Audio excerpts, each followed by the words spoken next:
සුබ දවසක්. අද අපි කතා කරන්න යන්නේ රියදුරෙක් ටැක්සි සමාගමකට අලුතෙන් ලියාපදිංචි වෙද්දී එයා මොනවාද සැලකිලිමත් වෙන්න ඕන කරුණු කියන එක සම්බන්ධව. ඉතින් හැමදාමත් එක මතක් කරනවා Tire Tracks SL YouTube channel එක subscribe කරලා නැත්නම් subscribe කරලා තියාගන්න. එතකොට මේ වගේ වැදගත් දෙයක් කතා කරොත් ඒක ඔයාට මගහැරීමේ ප්‍රවණතාවය අඩු වෙයි. හරි ඉතින් මුලින්ම කියන්න ඕනේ මේ කතා කරන්නේ දැනට ඉන්ඩස්ට්‍රි එකේ තියෙන companies ගැන නෙමෙයි. ඒ කියන්නේ taxi company හෝ taxi hailing companies ගැන නෙමෙයි. අලුතෙන් ආයතනයක් ඉදිරියට එනවා. ඒ ආයතනයට ඔයා ලියාපදිංචි වෙන්න බලාපොරොත්තු වෙනකොට අනිවාර්යෙන් ඔයා විසින් හොයලා බලන්න ඕන දේවල්. මොකද දැන් මේ තියෙන ආයතනවල හරි දේ හොයලා බලන්න නැතුව සම්බන්ධ වෙලා යම් ගැටලු වලට මේ වෙනකොට මේ හැම කම්පැනියම වගේ සේවය කරන රියදුරන් එක එක විදිහේ ගැටලු වලට මුහුණ දෙනවා. ඉතින් එහෙම නොවි හරියටම ඇත්තටම මොකද්ද මේ ඇප්ලිකේෂන් එකකට ඔයා රෙජිස්ටර් වෙද්දී ඔයා අවධානය දෙන්න ඕන කරුණු කියන එක ගැන විශේෂයෙන් සැලකිලිමත් වෙන්න ඕනේ. මොකද ලංකාවේ ගත්තම සාමාන්‍යයෙන් රියදුරන් ටැක්සි කම්පැනි එකකට ජොයින් වෙද්දී ලියාපදිංචියේදී මුලින්ම අවධානය දෙන්නේ කමිෂන් රේට් එක ගැන විතරයි. ඉතින් ඕක ගැන විතරයි අවධානය දක්වන්නේ. ඒක හින්දා තමයි හුඟක් වෙලාවට අලුතෙන් කම්පැනි එකකදී කමිෂන් එක ගැන මාකට් කරන්න සහ අඩු කමිෂන් එකක් එක්ක එන්නේ.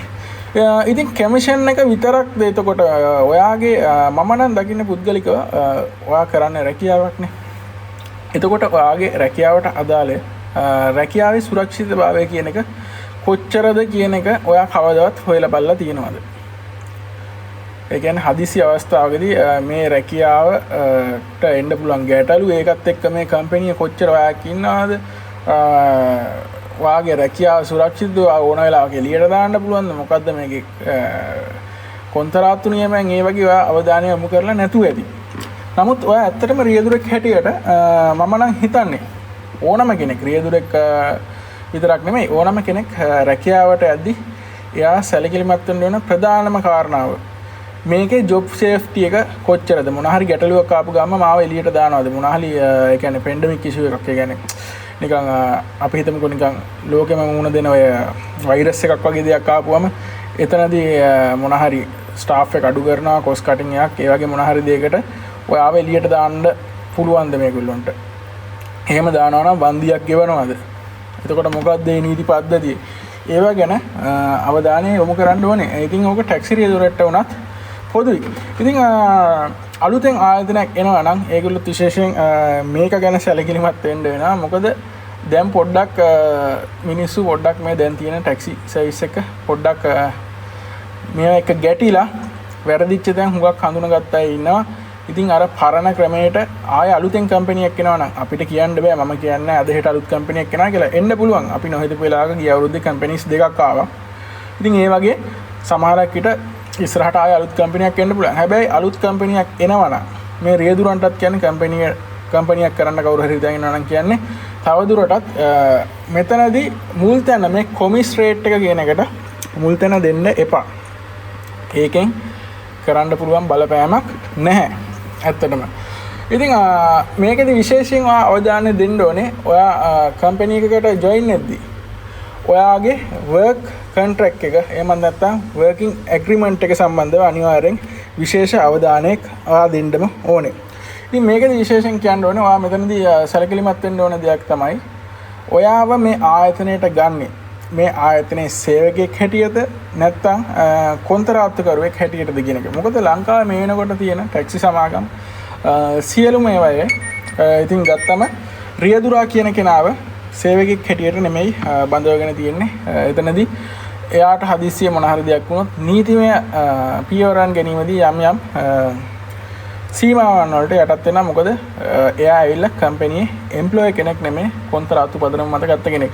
නමුත් කොන්ත්‍රාත්තු පදනම මත ගත්ත කෙනෙක්ට මේ කිසි පිළිසරණක් නැහැ කියන එක මේකෙන් ගම්ම්‍ය වෙන්නේ නැහැ. නමුත් ගත්තම ඔයාලට තේරෙයි මම මේ කතා කරන දේවල් එක්ක මේ රැකියා කොන්ත්‍රාත්තුව සහ මේකේ සේවකයා කියන කැටගරි එකේ ඉන්නවනම් ඔයාලට තියෙන බෙනිෆිට්ස් සහ ඔයාගේ රැකියාවේ සුරක්ෂිතභාවය ගැන ඔයාලට තේරුම් යයි. මොකද ඔයා මෙතන සේවකයෙක් හැටියට මේ ආයතනය බඳව ගන්නවා නම් ඔයාලට කිසි ප්‍රශ්නයක් නැහැ.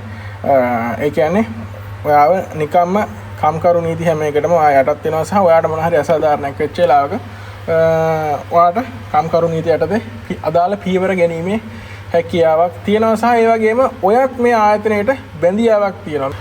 මේක මේ රියදුරාට හොඳක් විතරක් නෙමෙයි ආයතනයටත් රියදුරා වගකීමක් තියෙනවා. එතකොට බැඳියාවක් තියෙනවා. ඉතින් මේ දැන් තියෙන සිස්ටම් එක එක්ක රියදුරා වුණත් සාමාන්‍යයෙන් ආයතනයකට යම් කිසි දෙයක් සම්බන්ධව කිසි වගකීමක් නැහැ.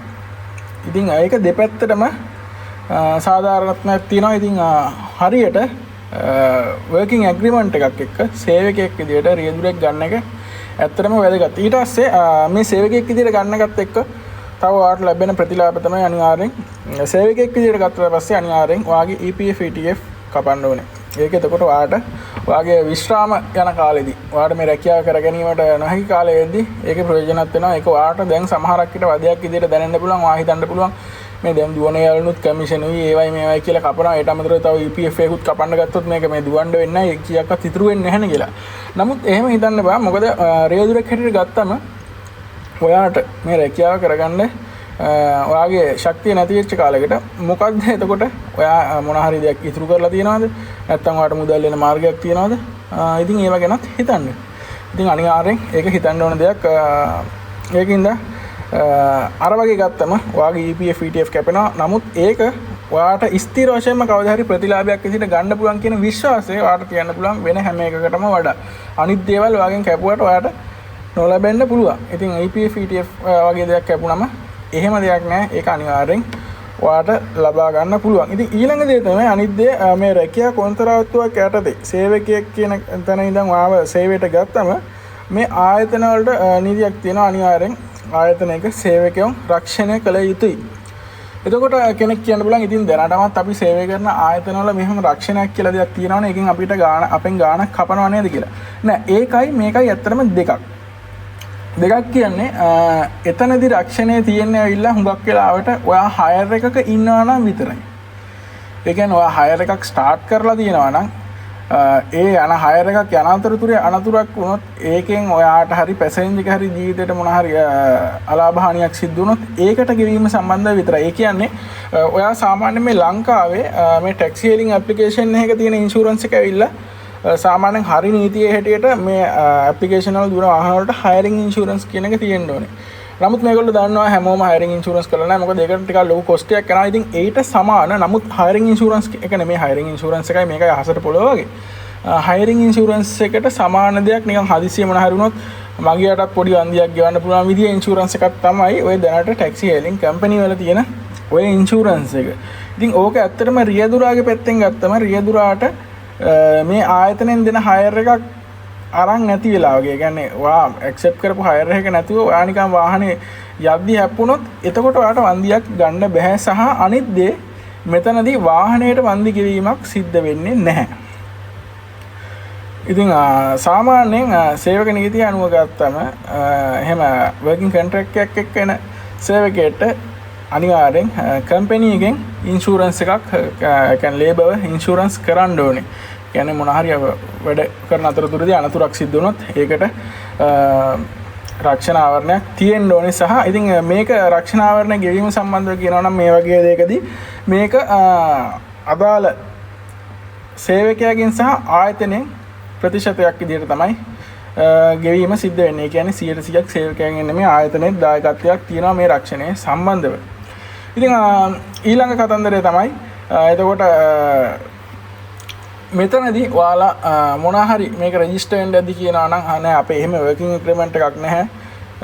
අපි ඔයාව ගන්න මෙහෙම කොන්ට්‍රැක්ටර් කෙනෙක් හැටියට කියනවා නම් ඊළඟට ඔයා විශේෂයෙන් මේක අහලා තියාගන්න ඔයාගේ වාහනයට අදාළව කොච්චර රේට් එකක් මේගොල්ලෝ ගෙවනවද? එතකොට ඉන්ධන වැඩි වීමක් ඒ වගේ දේවල් වුණාම මේක කොහොමද වෙනස් වෙන්නේ? ඒ විස්තර ටික අනිවාර්යෙන් අහන්න. ඒක අහන්න ඔයාලට අයිතියක් තියෙනවා. සහ ඊළඟට අර මම කිව්වා වගේ ඉන්ෂුරන්ස් එකක් ගැන මේගොල්ලෝ කතා කරොත් මෙහෙමයි ඔයාලට ඉන්ෂුරන්ස් එකකුත් මේකේ මෙයා ගෙවම මතක ඇතුව ලියාපදිංචියේදී අහන්න මේ ඉන්ෂුරන්ස් එක මොන වගේ අවස්ථාවලදී ගෙවන්නේ කියන එක පැහැදිලිව අහන්න සහ ඉන්ෂුරන්ස් එක කොච්චර ගාණක් කැපෙනවද? ඒක විශේෂයෙන් අහන්න. මොකද ඕක ඔයාලා වෙන වෙලාවක අහපුවම මේ කිසිම ආයතනයක් පැහැදිලි උත්තරයක් දෙන්නේ නැහැ. ඔයාලා රෙජිස්ටර් වෙද්දී අහන්නේ වලට නමුත් ඒගොල්ලෝ ඒ වෙලේ පැහැදිලි උත්තරයක් දෙනවා. ඉතින් රෙජිස්ටර් වෙද්දී බලන්න ඔයාගෙන් මේ ඉන්ෂුරන්ස් කියලා කපන එක ඇත්තටම ඔයාට මොන මොන අවස්ථාවලදී ගන්න පුළුවන් කොච්චරක් දුරට ගෙවනවද මේක මොන වගේ ඉන්ෂුරන්ස් එකක්ද වාහනයට අලාභහානියක් වුණොත් මේකෙන් ගෙවනවාද නැත්නම් ජීවිත රක්ෂණයක් විතරද මේක? ඔන්න ඔය දේවල් ටික මතක ඇතුව හොයන්න. ඉතින් ඊට පස්සේ අනිත් දේ තමයි හිඩන් charges මොනවා හරි තියනවාද මේ දැන් හුඟක් අයට ඇත්තටම මේ ටැක්සි සමාගම් වල රෙජිස්ටර් වෙද්දි කියන්නේ ඇවිල්ලා හුඟක් වෙලාවට කිලෝමීටර රේට් එක කියලා කියනවා. ඔයාලට පළවෙනි කිලෝමීටරට මෙච්චරයි දෙවෙනි කිලෝමීටරට මෙච්චරයි කියලා. නමුත් කවුරුත් ඕක ඒ වෙලේ සටහනක්වත් දාගන්නේ නැහැ. අඩුම ගානේ අහන් ඉන්නවා විතරයි. හුඟක් අය ෆෝන් එකේ රෙජිස්ටර් වෙන්නේ. එතකොට ඒගොල්ලෝ ඒක කියන් යනවා. ඉතින් ඊට පස්සේ කියනවා මෙහෙමයි එතකොට මේ ඔයාගෙන් එතකොට මේකට කමිෂන් එක මෙච්චරයි කියලා ප්‍රතිශතය කියනවා. ඔය කිසිම අවස්ථාවකදී කියන්නේ නැහැ ආයතනයක් ඔයාගෙන් ඉන්ෂුරන්ස් කියලා දෙයක් තියෙනවා. ඒකට මෙච්චරක් කැපෙනවා.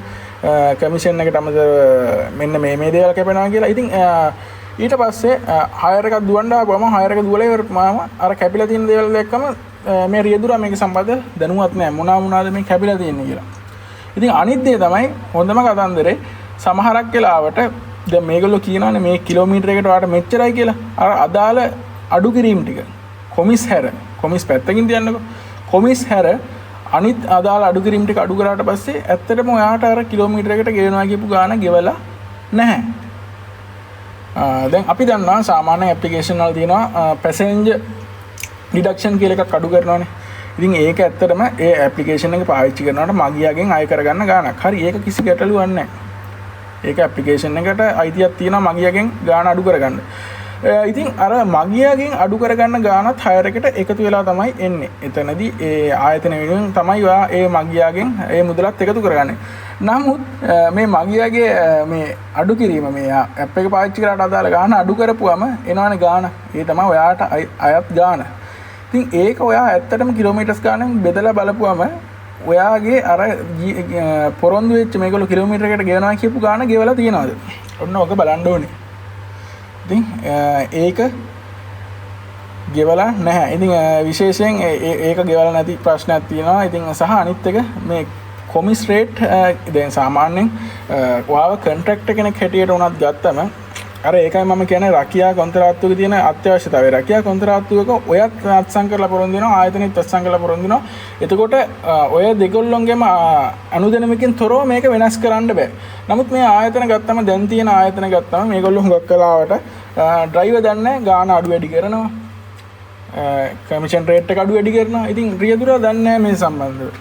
ඉතින් රියදුරා මේක ගැන සම්බන්ධව දන්නේ නැහැ. ඉතින් ඒගොල්ලෝ අනිසි විදියට ඒක පාවිච්චි කරනවා. ඉතින් සාමාන්‍යයෙන් කෙනෙක් මේ සම්බන්ධව නීතිමය ක්‍රියාමාර්ග ගන්න යද්දී බය වෙන තැනක් තමයි මේ ප්‍රයිවට් කම්පැනි එකක් අපි කොහොමද මේකට කතා කරන්නේ මේ අපි නිකන් මෝඩයෝ කියලා හිතයි ප්‍රයිවට් කම්පැනි එකට විරුද්ධව කොහොමද අපි කතා කරන්නේ.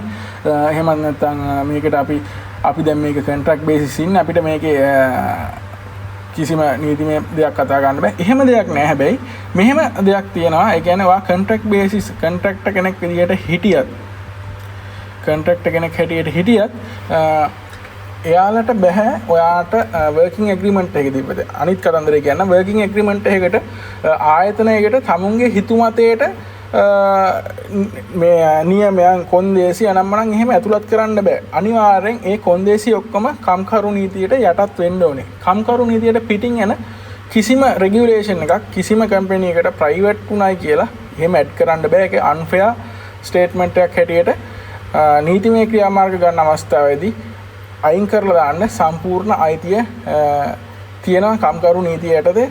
ඒගොල්ලෝ අනිවාර්යෙන් එහෙම මේවා කරනවා. මොකද ඔය කම්කරු නීතිය යටතේ ගත්තම ඔයාගේ ඔය කම්පැනි එකක් EPF ETF රෙජිස්ට්‍රේෂන් එක වෙන්න එපා. ඒ තැනට ගියාම ඒගොල්ලෝ ඔය සේවකයන් සම්බන්ධ සමහර වෙලාවට ඉල්ලනවා වර්කින් ඇග්‍රීමන්ට් එක.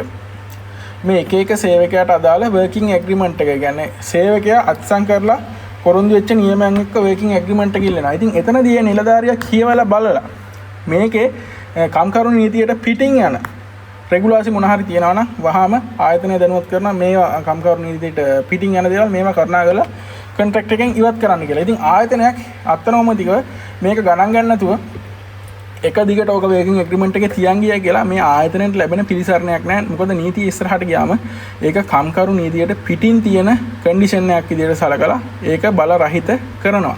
ඉතින් එතනදී ඒ ආයතන බය කරන්න සමහර ඔබ්ජෙක්ෂන්ස් දැම්මට ඒවට නීතියට යද්දී ඒගොල්ලන්ට ඒකට පිළිසරණක් ලැබෙන්නේ නැහැ.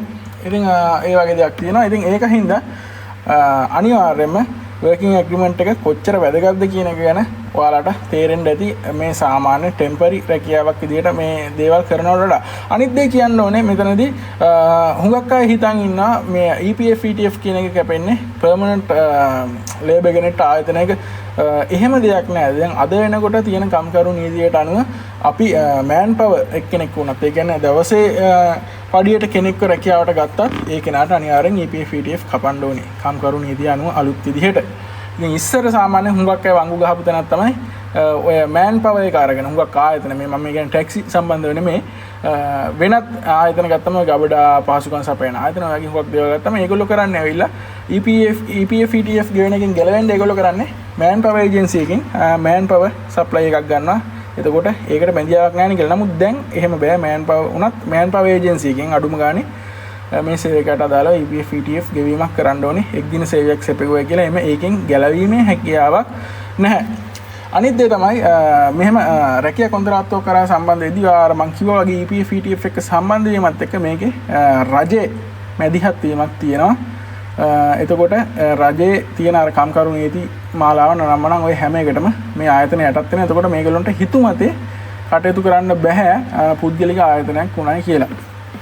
ඉතින් ඒක හින්දා ඒ දේවල් ගැන අවධානය දෙන්න ඕනේ. ඊට පස්සේ ඔයා බලන්න ඕනේ මේකේ ඉන්සෙන්ටිව් මොන හරි ඇත්තටම ගෙවනවාද ඒව ඔයාලට හොයන්න බලන්න පුළුවන්. නමුත් ඉන්සෙන්ටිව් ගැන කතා කරද්දී මම විශේෂයෙන් කියන්න ඕනේ ආයතනයක් කිසිම ආයතනයක් තමුන්ගේ ගෙවීමට අමතරව දීමනා විදිහට සේවකයන්ට දෙන දෙයක් හෝ මේ ඉන්සෙන්ටිව් වගේ දෙන දෙයක් ඒක ස්ථිර වශයෙන්ම දෙන්න බැඳිලා නැහැ. ඒක කම්කරු නීතිය අනුවත් එහෙමයි. ඒක ආයතනයකට ඕන වෙලාවක ඒකෙන් නිදහස් වෙන්න පුළුවන්. ඒ කියන්නේ ඔයාට ඉන්සෙන්ටිව් එකක් ගෙවුවේ නැහැ එහෙමයි කියලා ඔයාට තර්ක කරන්න බෑ. සාමාන්‍යයෙන් ගත්තම දෙරි දීමනා ඔය වගේ දේවල් ගත්තම ඕකෙදි ඒ වගේ එකක් ඒ ආයතනයේ තීරණය අනුව දෙන දෙයක්. ඉතින් ඒක අත්‍යවශ්‍ය දෙයක් නෙමෙයි. සාමාන්‍යයෙන් මෙතනදී නීතියට බැඳියාව පවතින්නේ ඔයාගේ මෙතනදී ස්ථිර වැටුප. ඔයාට මාසෙකට අදාළ ස්ථිර වැටුප තියෙනවනේ. අන්න ඒක ගෙවන්න විතරයි ඇත්තටම බැඳියාව තියෙන්නේ. ඒකට අමතරව ඇඩ් කරලා තියෙන දීමනා. ඔය සමහරක් ආයතනවල තියෙනවා මේ ටැක්සි ගැන නෙමෙයි මේ උදාහරණේ. සමහර ආයතනවල ඔය මීල් allowance එකක් දෙනවා, ට්‍රාන්ස්පෝර්ට් allowance එකක් දෙනවා. ඉතින් ඒක ඕනනම් ඇත්තටම ආයතනයට ඕන වෙලාවක නවත්තලා දාන්න පුළුවන්. ඒ නවත්තලා දැම්මයි කියලා ඊට විරුද්ධව නීතිමය කටයුතු කිරීමේ හැකියාවක් නැහැ. ඒක දීමනාවක් විතරයි. ඉතින් මේ ඉන්සෙන්ටිව් කියන කොටසත් ඇත්තටම යන්නේ ඒකට. ඉතින් ඒක ඇත්තටම ගෙවන්න නැතුව ඉන්න පුළුවන්. නමුත් ඔයා මේකට ජොයින් වෙද්දි ඒක ගැන දැනගන්න ඔයාට අයිතියක් තියෙනවා. නිකන් ඔයාගේ ඉන්කම් එකට පොඩි හරි බලපෑමක් තියෙන හින්දා ඉන්සෙන්ටිව් එකක් ගෙවනවාද කොහොමද ඒක වෙන්නේ? ඒක පේමන්ට් කොහොමද වෙන්නේ? එතකොට දැන් මේකේ කාඩ් පේමන්ට් එනවා නම් කාඩ් පේමන්ට් වල මේවා කොහොමද වෙන්නේ? එතකොට කාඩ් පේමන්ට් එකක් ට්‍රාන්ස්ෆර් කරගද්දී එතන ගාණක් කැපෙනවද? මොකද ඔයාලා දන්නවනේ කාඩ් පේමන්ට් වලට සම්බන්ධව 103ක අමතර මිල එකතු වීමක් තියෙනවා සාමාන්‍යයෙන්. ඉතින් මම දන්නේ ටැක්සි සර්විස් වලට එද්දි කොහොමද ওই 103 බැලන්ස් වෙන්නේ කියන එක කම්පැනි ලාභහානිය දරා ගන්නවද? රියදුරාගෙන් අඩු වෙනවද? ඔන්න ඔතන පොඩ්ඩක් ගැටලුවක් තියෙනවා මේ ටැක්සි සර්විස් වලත් කාඩ් පේමන්ට් කියන දේ ගත්තම. ඉතින් ඒක එකක්. ඉතින් ඊළඟට සාමාන්‍යයෙන් ඔයා දැනුවත් වෙන්න ඕන දේ මේ ආයතනයේ නීති රෙගුලාසි. මේක අනිවාර්යෙන් ඔයා දැනුවත් වෙන්න ඕන දෙයක් සහ විශේෂයෙන් මොකද මේක ඇස්සේ තමයි හුඟක් අය දේවල් හංගන්නේ. ඒ කියන්නේ ඇත්තටම කම්කරු නීතියට අනුව මෙහෙම මේ වගේ නියමයන් ගේන්න බෑ. නමුත් ඔයාව බයකරන්න මේ rules and regulation කියන එක ඇස්සේ ඒගොල්ලෝ යම් යම් දේවල් ඇතුළත් කරනවා. ඉතින් සමහරක් වෙලාවට සේවකයා මේකට බය වෙලා ඉන්න වෙලාවල් තියෙනවා. අර මම මුලින් කිව්වා වගේ මේ හැම එකක්ම නීති හමුවට ගියාම කම්කරු නීතියට පටහැනි නම් ඒ rule and regulation එක බල රහිත කරනවා. ඉතින් එතනදී ඒකේ කිසි වැඩක් නැතු වෙනවා. ඊළඟට තමයි මෙයාලා මොන හරි වගේ වාහනේ රික්වයර්මන්ට් එක බලන්නේ කොහොමද? එතකොට ආගේ වාහනේ මොන කැටගරි එකකටද වැටෙන්නේ? ඔය වගේ දේවල්. එතකොට වාහනේට මේකෙන් ඉන්ෂුරන්ස් එකක් තියනවාද? වා මේකට හයරින් ඉන්ෂුරන්ස් එකක් ඔයා දාලා තියනවාද? ඒජ් ලිමිට් එකක් බලනවාද? ඔන්න ඔය වගේ දේවල් විශේෂයෙන් සැලකිලිමත් වෙන්න ඕනේ. වගේම ඔයා මේ ආයතනයට සම්බන්ධ වුණාට පස්සේ මේකේ කස්ටමර් සපෝට් එකෙන් ඇත්තටම හොඳ රෙස්පොන්ස් එකක් තියෙනවාද? වාගේ ප්‍රශ්න වලට කොයිතරම් දුරට සාර්ථකව මේගොල්ලෝ උත්තර දෙනවද කියන එක නම් හුඟක් වෙලාවට ඉන්න කෙනෙක්ගෙන්ම තමයි දැනගන්න පුළුවන්.